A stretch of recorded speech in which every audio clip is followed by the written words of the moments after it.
ಮಹಾರಾಜ ಕಾಲೇಜ್ನಲ್ಲಿ ಮೈಸೂರಿನ ಮಹಾರಾಜ ಕಾಲೇಜ್ನಲ್ಲಿ ಪ್ರಧಾನಿ ನರೇಂದ್ರ ಮೋದಿ ಅವರ ಬೃಹತ್ ಸಮಾವೇಶ ಇರುತ್ತೆ. ಮೋದಿ ಆಗಮನದ ಹಿನ್ನೆಲೆಯಲ್ಲಿ ಮೈಸೂರಿನ ವಾಹನ ಸಂಚಾರದ ಮಾರ್ಗವನ್ನ ಬದಲಾಯಿಸಲಾಗಿದೆ. ನಗರದಲ್ಲಿ ಸಾರಿಗೆ ವಾಹನಗಳ ಸಂಚಾರದ ಮಾರ್ಗ ಬದಲಾವಣೆಯಾಗಿದೆ. ಮಧ್ಯಾಹ್ನ 1 ಗಂಟೆಯಿಂದ ರಾತ್ರಿ 7 ಗಂಟೆಯವರೆಗೂ ಮಾರ್ಗವನ್ನ ಬದಲಿಸಲಾಗಿದೆ. ಮಹಾರಾಜ ಕಾಲೇಜಿನ ಸುತ್ತಲಿನ ಕೆಲವು ರಸ್ತೆಗಳಲ್ಲಿ ಸಂಚಾರಕ್ಕೆ ನಿರ್ಬಂಧ ಇರುತ್ತೆ. ಖಾಸಗಿ ವಾಹನಗಳ ಸಂಚಾರ ಹಾಗೂ ನಿಲುಗಡೆಗೂ ಕೂಡ ನಿರ್ಬಂಧವನ್ನ ಹೇರಲಾಗಿದೆ. ಹುಣಸೂರು ರಸ್ತೆ ಮಾರ್ಗದಲ್ಲಿ ಸಂಚರಿಸುವ ಬಸ್ಗಳಿಗೆ ಬದಲಿ ಮಾರ್ಗವನ್ನ ಕಲ್ಪಿಸಲಾಗಿದೆ. ಪ್ರಧಾನಿ ನರೇಂದ್ರ ಮೋದಿ ಅವರ ಆಗಮನದ ಹಿನ್ನೆಲೆಯಲ್ಲಿ ಮೈಸೂರಿನ ವಾಹನ ಸಂಚಾರ ಮಾರ್ಗವನ್ನು ಕೂಡ ಬದಲಾಯಿಸಲಾಗಿದೆ. ಯಾವ ಬದಲಾವಣೆ ಅನ್ನೋದನ್ನ ನಾವು ಸ್ಕ್ರೀನ್ನಲ್ಲಿ ಗಮನಿಸ್ತಾ ಇದ್ದೀವಿ. ನಗರದಲ್ಲಿ ಸಾರಿಗೆ ವಾಹನಗಳ ಸಂಚಾರದಲ್ಲಿ ಮಾರ್ಗ ಬದಲಾವಣೆಯಾಗಿದೆ. ಅದು ಕೂಡ ಮಧ್ಯಾಹ್ನ 1 ಗಂಟೆಯಿಂದ ರಾತ್ರಿ 7 ಗಂಟೆಯವರೆಗೂ ಕೂಡ ಮಾರ್ಗ ಬದಲಿಸಿ ಆದೇಶವನ್ನ ಹೊರಡಿಸಲಾಗಿದೆ. ಮಧು, ನಾವು ಗಮನಿಸ್ತಾ ಇದ್ದೀವಿ ಪ್ರಧಾನಿ ನರೇಂದ್ರ ಮೋದಿ ಅವರ ಆಗಮನದ ಹಿನ್ನೆಲೆಯಲ್ಲಿ ಮಾರ್ಗ ಬದಲಾವಣೆಯನ್ನ ಮಾಡಲಾಗಿರುವಂಥದ್ದು.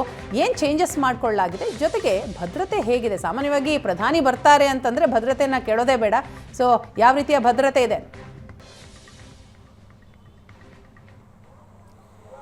ವೀಣಾ, ಮೈಸೂರಿಗೆ ಇವತ್ತು ಪ್ರಧಾನಿಯವರು ಬರ್ತಾ ಇರ್ತಕ್ಕಂಥ ಹಿನ್ನೆಲೆಯಲ್ಲಿ ಭದ್ರತೆ ಏನು ಮಿಲಿಟರಿಯಿಂದ ಹಿಡಿದು ಪ್ಯಾರಾಮಿಲಿಟರಿಯಿಂದ ಹಿಡಿದು ಸೆಂಟ್ರಲ್ ಇಂಡಸ್ಟ್ರಿಯಲ್ ಸೆಕ್ಯೂರಿಟಿ ಫೋರ್ಸ್ ಏನಿದೆ, ಜೊತೆಗೆ ಸ್ಥಳೀಯ ಪೊಲೀಸರು ಏನಿದ್ದಾರೆ ಎಲ್ಲರನ್ನೂ ಕೂಡ ಭದ್ರತೆಗೆ ಬಳಸ್ಕೊಳ್ಳಲಾಗ್ತಾ ಇದೆ. ಮಂಡಕಳ್ಳಿ ವಿಮಾನ ನಿಲ್ದಾಣದಿಂದ ಹಿಡಿದು ಮೈಸೂರಿನ ಮಹಾರಾಜ ಕಾಲೇಜು ಮೈದಾನ ಏನಿದೆ, ಸುಮಾರು ಒಂದು 8 ಕಿಲೋಮೀಟರ್ಗಳ ಅಂತರ ಏನಿದೆ, ಆ ಅಂತರದಲ್ಲಿ ಸಂಪೂರ್ಣವಾದಂತಹ ಭದ್ರತೆ ಇರುತ್ತೆ. ಇವತ್ತು ಸಂಜೆ 5:15 ಸುಮಾರಿಗೆ ಮೈಸೂರಿಗೆ ಪ್ರಧಾನಿ ನರೇಂದ್ರ ಮೋದಿ ಅವರು ಬರ್ತಾರೆ. ಅಲ್ಲಿಂದ ಮಂಡಕಳ್ಳಿ ವಿಮಾನ ನಿಲ್ದಾಣಕ್ಕೆ ಬರ್ತಕ್ಕಂಥವ್ರು ಅಲ್ಲಿಂದ ನೇರವಾಗಿ ಮಹಾರಾಜ ಕಾಲೇಜು ಮೈದಾನದ ಪಕ್ಕದಲ್ಲಿ ಇರ್ತಕ್ಕಂಥ ಓವೆಲ್ ಮೈದಾನ ಏನಿದೆ, ಅಲ್ಲಿ ತಾತ್ಕಾಲಿಕವಾದ ಒಂದು ಹೆಲಿಪ್ಯಾಡ್ ಅನ್ನು ಮಾಡಲಾಗಿದೆ. ಹೆಲಿಪ್ಯಾಡ್ಗೆ ಹೆಲಿಕಾಪ್ಟರ್ನ ಮೂಲಕವಾಗಿ ಬರ್ತಾರೆ. ಆನಂತರದಲ್ಲಿ ಅವರು ಕಾರ್ಯಕ್ರಮಕ್ಕೆ ಹೋಗುವಂಥದ್ದು. ಇಷ್ಟು ದಾರಿಗಳೇನಿದೆ, ಇಷ್ಟು ದಾರಿಯಲ್ಲೂ ಕೂಡ ಯಾವುದೇ ರೀತಿಯಾದ ಭದ್ರತಾ ಲೋಪಗಳಾಗಬಾರ್ದು, ಆ ರೀತಿಯಾದ ಒಂದು ಸೆಕ್ಯೂರಿಟಿಯನ್ನು ಕೂಡ ಮಾಡಲಾಗಿದೆ. ಇನ್ನು ನಗರದ ಹೃದಯ ಭಾಗದಲ್ಲಿರ್ತಕ್ಕಂಥ ಮಹಾರಾಜ ಕಾಲೇಜು ಮೈದಾನ ಏನಿದೆ, ಆ ಮೈದಾನದಲ್ಲಿ ಕಾರ್ಯಕ್ರಮ ನಡೆಯೋದ್ರಿಂದ, ಅಲ್ಲದೆ ಕಾರ್ಯಕ್ರಮಕ್ಕೆ ಸುಮಾರು 4-5 ಜಿಲ್ಲೆಗಳಿಂದ ಬಿಜೆಪಿಯ ಕಾರ್ಯಕರ್ತರು ಆಗಮಿಸೋದ್ರ ಹಿನ್ನೆಲೆಯಲ್ಲಿ ಜನರ ಟ್ರಾಫಿಕ್ ಸಮಸ್ಯೆ ಜಾಸ್ತಿ ಇರುತ್ತೆ ಅನ್ನೋ ಒಂದು ಕಾರಣಕ್ಕಾಗಿ, ಜೊತೆಗೆ PM ಅವರ ಭದ್ರತೆಯ ದೃಷ್ಟಿಯಿಂದನೂ ಕೂಡ ಟ್ರಾಫಿಕ್ನ ರೂಲ್ಸ್ನಲ್ಲಿ ಒಂದಷ್ಟು ಬದಲಾವಣೆಯನ್ನು ಮಾಡಿರ್ತಕ್ಕಂಥದ್ದು, ವಾಹನಗಳ ಸಂಚಾರದಲ್ಲಿ ಒಂದಷ್ಟು ಬದಲಾವಣೆಯನ್ನು ಮಾಡ್ತಕ್ಕಂಥದ್ದು.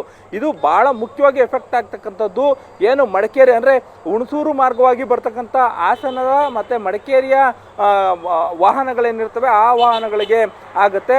ಅಲ್ಲಿ ಬರ್ತಕ್ಕಂಥ ವಾಹನಗಳನ್ನು ನೇರವಾಗಿ KSOU ಅಂದರೆ ಕರ್ನಾಟಕ ಮುಕ್ತ ವಿಶ್ವವಿದ್ಯಾಲಯದ ಜಂಕ್ಷನ್ ಏನಿದೆ, ಜಂಕ್ಷನ್ನಲ್ಲೇ ಕೂಡ ಡೈವರ್ಟ್ ಮಾಡ್ತಾರೆ. ಇನ್ನು ಉಳಿದಂತೆ ಏನು ಮಹಾರಾಜ ಕಾಲೇಜು ಮೈದಾನದ ಸುತ್ತಮುತ್ತ ಇರತಕ್ಕಂಥ ರಸ್ತೆಗಳೆಲ್ಲವೂ ಏನಿವೆ ಅದನ್ನು 1 ಗಂಟೆಯಿಂದ ನಿರ್ಬಂಧಿಸ್ತಾ ಹೋಗ್ತಾರೆ.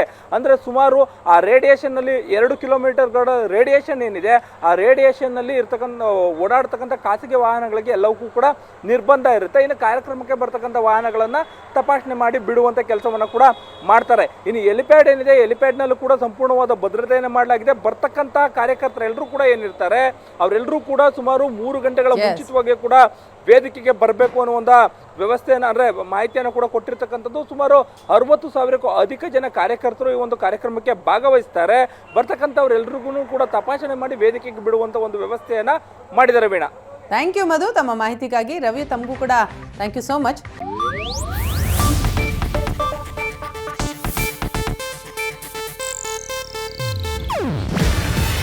ಇದು ಏಷ್ಯಾನೆಟ್ ನ್ಯೂಸ್ ನೆಟ್ವರ್ಕ್ ಪ್ರಸ್ತುತಿ.